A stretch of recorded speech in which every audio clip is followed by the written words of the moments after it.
शादी में ऐसे गाड़ी खिलवाना है तो वो पैसे नहीं देंगे। तो हम बोले कोई बात नहीं, हम पैसे तो मेरे पास है, हमने तो पैसे रखे हैं, लेकिन आप मतलब जाने का इजाजत है तो हम जाएंगे जरूर। तो सच में पिता का हम बहुत सारा धन्यवाद देते हैं कि पिता हमें यहाँ लेके आए, तो बहुत सारा धन्यवाद देते हैं। और अपनी मम्मी का धन्यवाद देते हैं जिनके द्वारा से हमें पिता की सच्चाई मिली,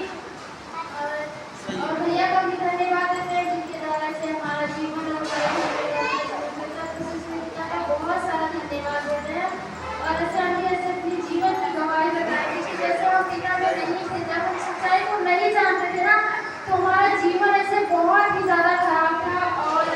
हमेशा ऐसे तबीयत खराब रहता, कभी सर में दर्द तो कभी पेट में दर्द रहता था, तो कभी आंखों से दिखाई न देना, ऐसे बहुत सारे दर्द रहते थे। लेकिन जैसे पिता की सच्चाई को ऐसे जब मम्मी ऐसे मामा के घर गई थी और वहाँ से उनको ऐसे सच्चाई मिला और वो आके ऐसे घर में बताने लगी ना, तो हम और हमारे छोटे भाई ना ऐसे मजाक उड़ाते थे, ऐसे जैसे आप इतना सब कुछ करके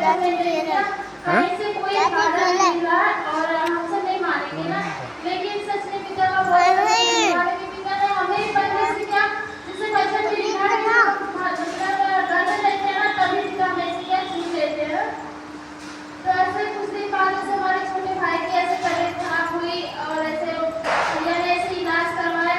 कम से कम ऐसे 9-10 हज़ार रुपये से खर्च किए और कोई फायदा नहीं मिला। और मैंने घर ऐसे फोन करके भैया बोलने लगे कि ऐसे उनको ऐसे ज़्यादा दिक्कत हो गया और ऐसे ही एडमिट कराना पड़ेगा। फिर ऐसे मम्मी ऐसे मामी के पास फोन किया, भैया के पास भी फोन की, और जब